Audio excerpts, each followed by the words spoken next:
What's new for 2024 CX-30? I'm Jeff Teague, this is AutoJeff Reviews. Thanks for hitting subscribe. This is the 2024 CX-30 Premium Plus in deep crystal blue mica. Yep, 4 words. What we're gonna find out is 8 different trim levels for the CX-30 2024. This is the Premium Plus, it's the highest one. We're gonna see in that lineup a new trim level, the Carbon Turbo. We're also gonna see improvements to safety, convenience, multimedia, and some of these are changes that I was asking for the last time I reviewed this, and I thought this would be an improvement. Well, guess what? Mazda did it. And no, I don't think they did it because I suggested it. Maybe. Let's get an interior first look where we'll find that Mazda has gone more upscale with this product lineup. They want to compete with more luxurious vehicles within their segments. This one right here, the CX-30 in the small crossover market. That is very cool. Well, what kind of features are we going to see that are different? Jeff, you promised there'd be something different. Well, look at the multimedia. That's going to be something that's changed for sure. Nice interior. That's right, it is a nice interior. Now this is an unusual piece right here. Pops out, juts out. It's wild, it's wicked looking. It's puzzling. 10.25-inch screen.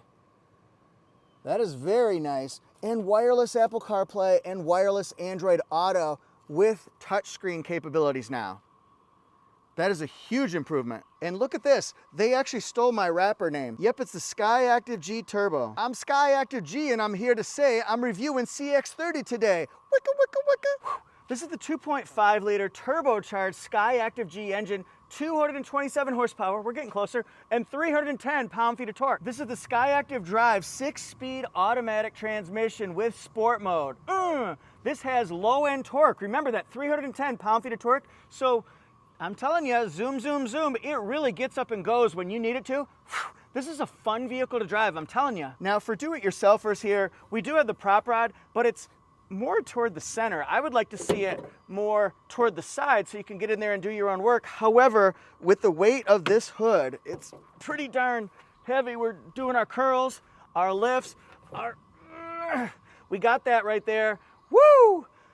I think it's so heavy that they gotta put it closer to center. And yes, my friends, it's all-wheel drive. Cool lights there, right? So all-wheel drive, it maximizes traction on all 4 wheels when you need it most. Slippery days like maybe today, or when you get a little bit of rain, sand, snow, mud. How about some fuel facts? 12.7 gallon fuel tank, 12.7. Then we've got 22 in the city, 30 on the highway, 25 combining. You'll see the door obviously is on the driver's side. That's right, it's the Skyactiv all-wheel drive. It has 4-wheel disc brakes, and for me, the handling is, frankly, it's fun and fantastic. And what I mean by that is the response, the steering response is so tight, so precise, and so smooth and controlled.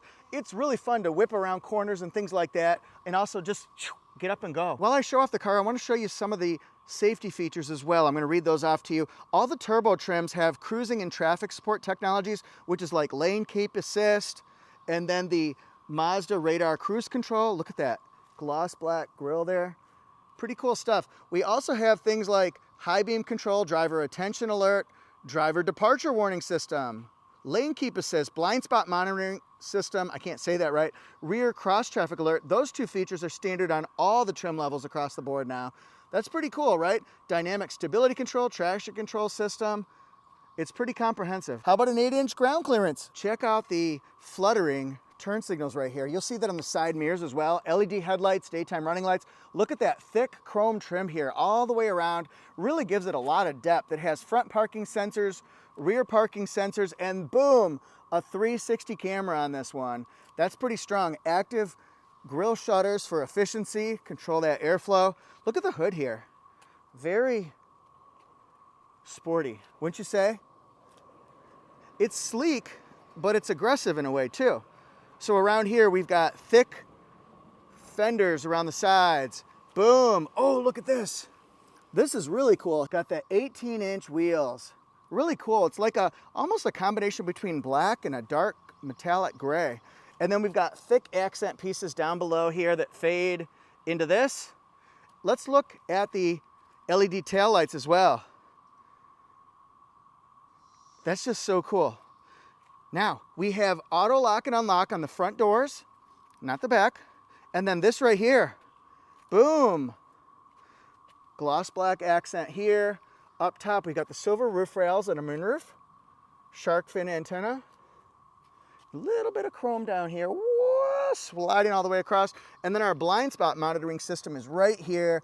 Yellow triangle that kind of matches this color right there when somebody's there. Extra peace of mind, I say, right? The coast is not clear. Look at the triangle. We have right here LED taillights, Sky Active G Turbo. It lets you know, hey, this is the power, man. 310 pounds of torque. Backup sensors here. We got a silver bumper protector. This is really nice here. The chrome Mazda thing, exposed rear wiper. You'll have feelings one way or the other on that one. And of course, CX-30, show and proud, loud. Here's the key. It's got on this slim section right here, lock, unlock, the panic button, and also you hold that down for the power tailgate. I like how it's got the chrome design here. It's got some weight to it. It feels expensive. Hope it's not expensive to replace. But anyway, hold that down. See how fast it opens. Not bad. Once it gets going, man, it's whew. Now with the seats down though in the back, look at this. We can stack things up. This is relatively flat here. Pretty comfy. It doesn't sit super high. You'll see that in the back seat. Maybe somebody who's 6'6" might not want to sit in the back. Although you want to give it a try, go for it. It closes down. So if you want the seats up, 20.2 cubic feet of space. This is exactly opposite of how you normally should do it. Does it have a spare tire? Yes, it does. That's why I said that. And then we've got soundproofing material around it. And then look at this. Bose system. We're going to see some speakers. Yes, we are. We've got latches here for child safety seats for the top tethers. And also just for bungeeing, strapping things down. There's a hook right here. And on the other side, light. Okay. What about back seat space? What about head space? What about leg space? This seat is all the way back and reclined. 36.3 inches of rear seat legroom, which is fine. It's not fantastic, but it works. Even with the seat all the way back, I'm 5'8" here. 38.3 inches of rear seat headroom. So you do want to make sure you're not 6'6" sitting back here, something like that. There's a big hump right here on the, I guess I'm straddling it right now, the middle seat. But I'll tell you what, the seating itself is very comfortable. I like this. What other rear seat amenities might we find? First of all, leather seats. According to the window sticker, it's labeled white/brown. So we see the white seats there. And then brown. This is a soft touch panel, so that's more of a premium material. It's not hard. I mean, it is hard, but it doesn't feel obnoxious or anything like that. This is a soft, but you got to squish it to show that it's soft. Here we've got gloss black accents here, door panel, and then one seat pocket right here. Not two. Sorry, driver. Driver side doesn't get that. No. I want to put my iPad there. So we've got perforated seats right in here. Interesting material. This is very soft. Let's look at this right here. This is a good tell. Oh, yeah, that's squishy. Nice arm room here. I like that you can put in different size cups. Got the child latches, easily exposed. That should be easy to install. The bleep handles, and we've got a light right there. And then here's the view from the back because, well, some of us are going to be sitting in the back. We just are. We can't all go shotgun. This is what we're going to see. If you notice, the back seat windows roll down almost all the way, but not quite. We'll go 85, 90% here. This is the view through the window. Yes, through the window, through the wall. You know I was going to say it. Bose speakers. So Bose has premium sound. It sounds really good. I adjusted my bass, my treble. I'm pretty happy with that one. So we got a pocket here, nice big bottle or Yeti opening, that kind of a thing. Look at the chrome trim around here. Could that be more upscale? 10.25 inches. Let's say that right, Jeff. On that screen, there's a lot to tell. All right, so this is not a power adjustable passenger seat. Doesn't have the height adjustment. So we're gonna work with what we've got. The headrest is comfortable, not overly obnoxiously stone hard. Stone cold hard. Dun, dun, dun, dun, dun, dun, dun. I tried to do the Stone Cold Steve Austin music, but that's hard to do. Moonroof, how far does that open up? Well, we're about to find out. Go all the way, come on. Yep, just about all the way. That's cool. And then in here, we've got USB-Cs now in the front. So look at that right there. I've got one of my cords in there, 2 USB-Cs. That's nice. Got some other things that you can separate with the, well, separator. And then look, we've got this command control center right here, the knob. It tunes all of what we want to go to, controls our navigation, and you get used to that as you drive the Mazda. You kind of know what that system's all about. For me, it's been a learning curve, but I'm getting better by the end of the week. So you would too as a new owner. Wireless charging right there. That's right, Bose system. I said it earlier. 12 Bose speakers, premium sound, my friends. How do you like the white with the black with the dark charcoal gray accents? It's interesting for me. It's always interesting to me to see how manufacturers jazz up or make it seem more premium or more pleasant, or, you know, an ambiance, a vibe. Bose in the house. So what do you think about the vibe on this one? It's a power seat that goes up, down, it twists like that. It also can do lumbar support, and it does it pretty darn quick too. Look at that. Popping out. Pop goes the weasel because the weasel goes pop. Here we go. We've got the bump. Oh, that's kind of loud. Steering wheel controls here, leather wrapped steering wheel. Looks very Mazda-like, right? They're pretty easy to use too. I got used to the radar cruise control and the lane keep assist functions, and you just kind of tweak it by going like that. Now look, we've got paddle shifters here, so if you want a more spirited ride, maybe you'll do the sport paddles. I'll highlight a few buttons and controls I think might be of interest to you. The 360 camera, this is very interesting to me. I like that. I use it when I was pulling into Lowe's this weekend with this one, when I was pulling into a restaurant. And then look, I'm going to use the command dial to change the orientation that we see right here. So we could go up right here, and we could go up and just change what you see. It's pretty clear. I like the definition of it. Not bad. And I do like the rear cross traffic alert that's standard on all trims now. The reason why is because if you're backing up, it will show you an arrow and go beep, beep, beep. It'll let you know that, hey, somebody's right back there, so you might want to be careful while you're backing up. Good safety feature. Good, again, second opinion. And I do like seeing this too, the 2 memory seats, the back tailgate right here. Nice. Got the auto brights. Here we go. Dual temperature controls. We can just kind of tweak it like that. I do like having physical buttons for your HVAC system. I think it's nice. One area for improvement that I would have is I noticed that I can only keep it at about level 3 out of 7, and I like cool air on me because I don't know if you can hear this. Listen to how loud it gets. I got my microphone kind of placed on it. It's super loud when you get to the highest speed.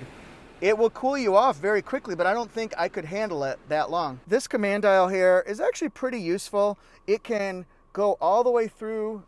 Let's see if we can go to the home screen here, and we'll show, look, so you just scroll through which setting you want, and the Apple CarPlay, you can light that up. If it lights up green, then you just click down and boom, you're in it. It's really easy, super easy to use, and I love that you can do the touch screen if you're in the Apple CarPlay wireless. That's very nice, actually. So I dig that. Let's go to settings.